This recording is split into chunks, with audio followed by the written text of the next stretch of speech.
Hi everyone. In this video we're going to do just a couple last solving trig equations examples. So in this first one we have a quadratic setup with tangent. It's already equal to 0. It's only one trig function. This all looks good. You could switch to sines and cosines, but then you'll have two trig functions in the mix. I don't know if I think that makes it easier, but it might be doable. I'm going to show you how to do it leaving the tangent in there. So I'd like to factor, if possible, to split up that tangent, 2 tangent squared x. I'd have to do a 2 tangent x and a tangent x. And then I get a 2 and a 2 or a 4 and a 1. Okay, so 4, 1. How about that? So if we do an 8 tangent x minus 1 tangent x, that looks great. Okay, so then tangent x would have to equal 1/2, or tangent x could equal -4. This seems too easy. Making sure I'm not doing anything silly. It seems like I should have a harder one at this point, but I think that's okay. 2 tangent squared, 8, 7 minus, I think it's good. Okay, so tangent x equals 1/2. That's a slope of 1/2. Okay, so this is slope equals 1/2, so there could be a point in quadrant 1 or 3 based on that. And then -4, that's a fairly steep negative slope. So now we have quadrants 2 and 4. So that slope equals -4. Neither one of those is looking like a special value, so I'm going to use inverse trig on my calculator.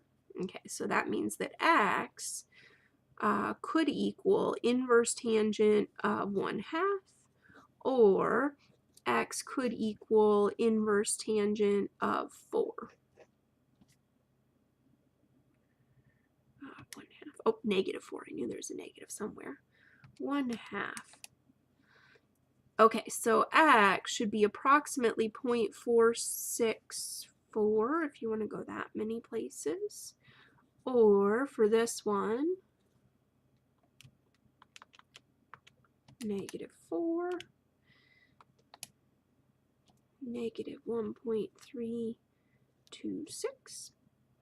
And then we'll want to use period. I don't think these actually are equally spaced, although they're close. You could check. You can do a little bit of arithmetic there.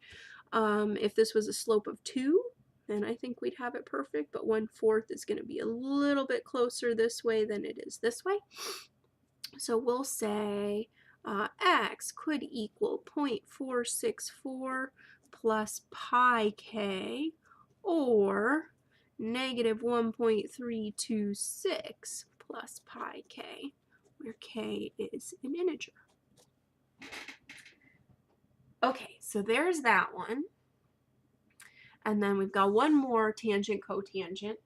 I believe you'll have some mix of trig functions, and very often if I get them I'll switch back to sines and cosines, but that's not what I would do here. What I would do here is say, oh, well, I've already got a tangent. It's pretty easy to switch from cotangent to tangent. So I'm just going to say cotangent of w is the same as 1 over tangent of w. And then if I'm multiplying that by 2, the 2 ends up in top. So now I have that rational structure mixed in with the trig function, so I want to get rid of that. So to clear fractions, I'll multiply both sides by tangent w, and I get tangent squared of w is equal to 2, which means that tangent of w is equal to plus or minus the square root of 2. Okay, so on my unit circle, square root of 2 is about 1.4, so it's going to be a little above the middle of the circle. So there's the positive 1. And then -1.4, again, a little bit above the middle. So there's my lines. So I don't have equal spacing. Again, it's a little closer at the top than it is on the sides, but I can still do these straight across pairs. So we'll say that Tangent W could equal square root of 2 if W equals inverse tangent of the square root of 2, which is approximately square root of 2. We don't need the negative yet. Okay. Approximately 0.955, and then that's going to be plus pi k. Or tangent of W could equal negative square root of 2, which means W is inverse tangent of negative root 2, which means that W, and I think we should just have some symmetry there and get the opposite, but we can go ahead and plug it in here just to be sure. Negative 0.955. Yeah. So actually we can even do this right here. And if you spotted that from the beginning, I don't know if you can tell with my quick picture or not, but there is some nice symmetry between those two slopes. So that would be, k is an integer, my solution. So you can get clever with rewriting if needed. All right, thanks for watching.